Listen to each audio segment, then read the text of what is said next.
Students, तो आज हम लोग जो क्वेश्चन का आंसर प्रिपेयर करेंगे वो क्वेश्चन है describe operation of standard hydrogen electrode that's it is SHE। Define SHE करके भी क्वेश्चन एग्जाम में आ सकता है 1 मार्क के लिए। उसका आंसर क्या लिखेंगे हम लोग, an electrode in which pure and dry hydrogen gas is bubbled at 1 atmosphere pressure around a platinized platinum plate immerse in 1 molar H plus ion solution is called standard hydrogen electrode। तो हमारा question क्या है, describe operation of standard hydrogen electrode. अगर इस तरह से question आता है तो पहले हम लोग कंस्ट्रक्शन, ठीक है, कंस्ट्रक्शन को डिस्क्राइब करेंगे और बाद में इलेक्ट्रोड रिएक्शन, क्या रिएक्शन हो रही है इलेक्ट्रोड के ऊपर, उसे डिस्क्राइब करेंगे। कंस्ट्रक्शन में क्या लिखना है, देखो कंस्ट्रक्शन में लिखोगे कि it consist of a piece of small platinum plate. एक छोटा प्लेटिनम का टुकड़ा जो है वो यहाँ लिया जाता है, ठीक है।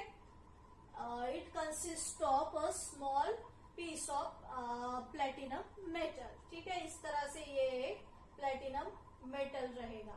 Then it is also sealed by, ये जो प्लेटिनम मेटल है, छोटा सा प्लेटिनम का जो पीस है, that is sealed into a thin glass tube. ये भी जो है प्लेटिनम मेटल जो है एक थिन ग्लास ट्यूब के अंदर प्लेस किया जाता है, surrounded by an outer glass jacket. और ये जो है यहाँ से जो आप लोगों को ये जैकेट दिख रहा है, ये भी ग्लास से बना हुआ है, मतलब इसके अंदर ये प्लेटिनम मेटल को यहाँ प्लेस किया गया है। Then this platinum plate is immersed in 1 molar H plus ion solution। 1 molar H plus ion के solution में इसे डिप करना है and pure and dry hydrogen gas is pass through this opening।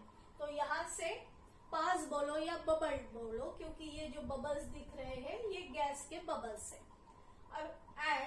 और ये प्लेटिनम मेटल क्यों use किया गया है, एक तो ये जो हाइड्रोजन गैस है एडजॉर्ब फॉर्म में प्लेटिनम के ऊपर रहेगा, ठीक है। और also platinum does not react with the surrounding solution. Platinum कैसा मेटल है, इनर्ट मेटल है, वो रिएक्ट नहीं होगा सराउंडिंग सॉल्यूशन के साथ। That's why platinum metal is use. और ये जो है ये हो गया कंस्ट्रक्शन ऑफ द सेल। फिर ये सेल को रिप्रेजेंट कैसे करेंगे, उसका रिप्रेजेंटेशन, ये सेल का रिप्रेजेंटेशन या शॉर्ट फॉर्म भी दिखाना बहुत जरूरी है। उसके ऊपर भी जो है हाफ मार्क, अगर आप लोगों ने रिप्रेजेंट करके नहीं दिखाया तो हाफ मार्क कट हो सकता है। रिप्रेजेंट करना इजी है, जैसे H प्लस आयन, ठीक है, अपना जो सॉल्यूशन है उसमें क्या प्रेजेंट है, H प्लस आयन होना जरूरी है। उसका कॉन्सेंट्रेशन कितना रहेगा, 1 मोलर। इन कांटेक्ट विथ, किसके कांटेक्ट में है ये, H2 गैस के कांटेक्ट में। और ये अपना जो H2 गैस है, H2 जो है गैसियस फॉर्म में है और उसका जो प्रेशर है वो है 1 एटमॉस्फेयर प्रेशर। और ये जो H2 गैस है ये किसके ऊपर है, प्लेटिनम मेटल के ऊपर एडजॉर्ब फॉर्म में है। तो लास्ट में यहाँ PT करके लिखा है, दैट इज प्लेटिनम। तो इस तरह से हम लोग सेल को रिप्रेजेंट करते हैं। तो अभी कंस्ट्रक्शन का पार्ट हो गया, अभी इलेक्ट्रोड रिएक्शन।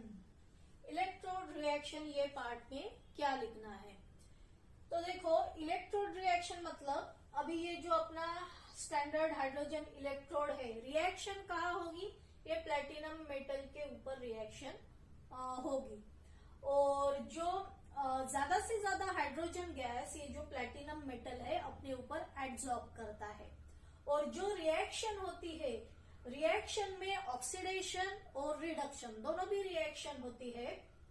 और ऑक्सीडेशन में जैसे लॉस ऑफ इलेक्ट्रॉन होता है, तो हाइड्रोजन गैस जो है इलेक्ट्रॉन का लॉस करता है, ठीक है। तो ये जो हाइड्रोजन गैस है जो प्लेटिनम मेटल के ऊपर एब्जॉर्ब हुआ है, वो जो है इलेक्ट्रॉन का लॉस करेगा और ट्वाइस H प्लस आयंस में कन्वर्ट होगा, तो वो twice H plus ion naturally surrounding solution में जाएंगे, क्योंकि सॉल्यूशन भी H प्लस आयन से बना हुआ है।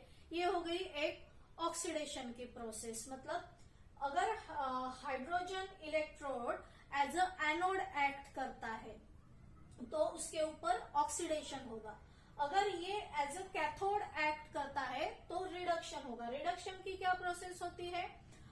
Gain of electron. ये जो H2 है या गेन ऑफ इलेक्ट्रॉन में ये जो सराउंडिंग सॉल्यूशन में ट्वाइस H प्लस आयंस जो है, मतलब H प्लस आयंस यहाँ जाएंगे और यहाँ से इलेक्ट्रॉन एक्सेप्ट करके खुद को हाइड्रोजन गैस में कन्वर्ट करेंगे। तो ये मैंने इन जनरल बताया है कि ये प्लेटिनम के ऊपर ऑक्सीडेशन और रिडक्शन की प्रोसेस होती है। अभी ये जो मैंने बताया कि SHE मतलब एज अ एनोड एक्ट करेगा या एज अ कैथोड एक्ट करेगा, तो इसका क्या फंडा है? तो ये जो SHE है, ये जो इलेक्ट्रोड बनाया गया है, साइंटिस्ट लोगों ने ये जो इलेक्ट्रोड बनाया है, इसे हम प्राइमरी रेफरेंस इलेक्ट्रोड बोलेंगे। ये दूसरे किसी इलेक्ट्रोड को ज्वाइन किया जाता है। जैसे अगर गैल्वेनिक सेल फॉर्म करनी हो तो दो हाफ सेल को ज्वाइन किया जाता है। तो एक हाफ सेल सपोज जिंक की हाफ सेल ली है या कॉपर की हाफ सेल ली है, तो उसे अगर हम ये हाफ सेल ज्वाइन करते हैं तो कभी ये एज अ एनोड भी हम लोग ले सकते हैं या कभी ये इलेक्ट्रोड को एज अ कैथोड भी ज्वाइन कर सकते हैं। तो ज्वाइन करने से क्या होता है कि जो अननोन इलेक्ट्रोड लिया है उसका पोटेंशियल हम लोग फाइंड आउट कर सकते हैं। तो वो किस तरह से फाइंड आउट कर सकते हैं वो भी मैं इसके बाद जो नेक्स्ट क्वेश्चन बताऊंगी उसमें एक्सप्लेन करूंगी। लेकिन अभी हम लोग ये क्वेश्चन देख रहे हैं, तो ये क्वेश्चन में इलेक्ट्रोड रिएक्शन में क्या लिखना है ये पहले देखेंगे। शुरू में मैंने जो पॉइंट्स आप लोगों को बताए कि जैसे ये प्लैटिनम मेटल जो है ज्यादा से ज्यादा हाइड्रोजन गैस एब्जॉर्ब कर सकता है और जो भी रिएक्शन होगी ये प्लैटिनम मेटल के ऊपर ऑक्सीडेशन रिडक्शन की रिएक्शन आसानी से हो सकती है। और हम लोगों को रिएक्शन भी यहाँ लिख के बतानी होगी कि किस तरह से रिएक्शन होती है। तो इलेक्ट्रोड रिएक्शन में आप लोग रिएक्शन भी बताओगे। जैसे ऑक्सीडेशन होता है अगर ये electrode as a anode act करेगा। Oxidation reaction means loss of electron. तो ये जो हाइड्रोजन जो एडजॉर्ब फॉर्म में है वो क्या करेगा? ये जो H2 है, H2 गैस है और प्रेशर इसका 1 एटमॉस्फेयर है, ठीक है। ये जो है ये क्या करेगा? ट्वाइस H प्लस में कन्वर्ट होगा, +2 इलेक्ट्रॉन देगा अगर वो एज अ एनोड एक्ट करता है। तो ये हो गई। ये जो H प्लस आयन है इनका कंसंट्रेशन 1 मोलार रहेगा, ठीक है। ये H प्लस के आयन सॉल्यूशन में जाएंगे। सेकेंड, अगर रिडक्शन हो रहा है वो अगर इलेक्ट्रोड अगर एज अ कैथोड एक्ट करेगा, एज अ कैथोड एक्ट करेगा तो कौन सी रिएक्शन होगी? Twice H plus ion solution के आयंस जो है यहां से निकल के ये प्लैटिनम के प्लेट के ऊपर जाएंगे और क्या करेंगे? 2 इलेक्ट्रॉन एक्सेप्ट करेंगे। इलेक्ट्रॉन कहां से मिल रहे हैं? एनोड से। एनोड अननोन इलेक्ट्रोड है, वो कौन सा भी इलेक्ट्रोड रह सकता है, लेकिन इसे जो इलेक्ट्रॉन मिल रहे हैं वो एक्सेप्ट करके ये किस में कन्वर्ट हो जाएगा? H2 गैस में कन्वर्ट हो जाएगा। Gas 1 atmosphere pressure. हर एक की स्टेट वहां हम लोग लिख सकते हैं। सॉल्यूशन के फॉर्म में है तो उसका कंसंट्रेशन 1 मोलार लिखेंगे। तो ये हो गई रिडक्शन की रिएक्शन कैथोड पे, अगर वो एज अ कैथोड एक्ट करेगा। तो यहाँ एक बात अच्छे से याद रखो, ये जो सेल पोटेंशियल है 0.0000 वोल्ट, यहाँ ऑक्सीडेशन के लिए मैंने ऑक्सीडेशन पोटेंशियल की वैल्यू लिखी है SHE के लिए, वैसे ही रिडक्शन पोटेंशियल की वैल्यू 0.0000 वोल्ट। हाइड्रोजन का जो पोटेंशियल है, ठीक है, हाइड्रोजन का जो पोटेंशियल है उसकी वैल्यू 0.0000 वोल्ट है। ये जो है ये IUPAC ने डिसाइड किया है कि इसका जो पोटेंशियल का वैल्यू है वो हम लोगों को 0 लेना है। और फिर इसके अकॉर्डिंगली इसे जो भी इलेक्ट्रोड हम लोग कनेक्ट करेंगे उसका इलेक्ट्रोड पोटेंशियल हम लोग फाइंड आउट कर सकते हैं। तो वो कैसे फाइंड आउट करेंगे वो हम नेक्स्ट क्वेश्चन में देखेंगे। क्वेश्चन का आंसर हम लोगों ने प्रिपेयर किया था वो था व्हाट इज ऑपरेशन ऑफ एसएचई। उसके बाद और एक दूसरा क्वेश्चन जो एग्जाम में पूछा जा सकता है वो है explain how standard hydrogen electrode is used as a primary reference electrode to determine standard potential of the electrode. तो ये जो क्वेश्चन है ये भी एग्जाम में पूछ सकते हैं। जैसे एसएचई का स्टैंडर्ड पोटेंशियल हम लोगों को पता है 0.00 वोल्ट। और स्टैंडर्ड ये वर्ड क्यों यूज किया गया है क्योंकि जो एसएचई हमने बनाया था वो स्टैंडर्ड कंडीशन पे बनाया था। स्टैंडर्ड कंडीशन यानी जो सोल्यूशन था वो 1 मोलर H+ आयन का सोल्यूशन था 298 केल्विन टेम्परेचर पे, और जो हाइड्रोजन गैस पास किया जाता है वो 1 एटमॉस्फेयर प्रेशर पे। तो ये एसएचई को दूसरा इलेक्ट्रोड ज्वाइन करना होता है। एसएचई एज अ एनोड भी ज्वाइन कर सकते हैं, एसएचई एज अ कैथोड भी ज्वाइन कर सकते हैं।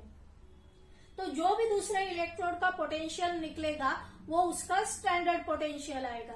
तो जैसे यहाँ जिंक हम लोगों ने जिंक का इलेक्ट्रोड यहाँ अटैच किया है एज ए एनोड, यहाँ H2SHE जो है SHE as a cathode act कर रहा है, यहाँ वोल्ट मीटर लगाया गया है।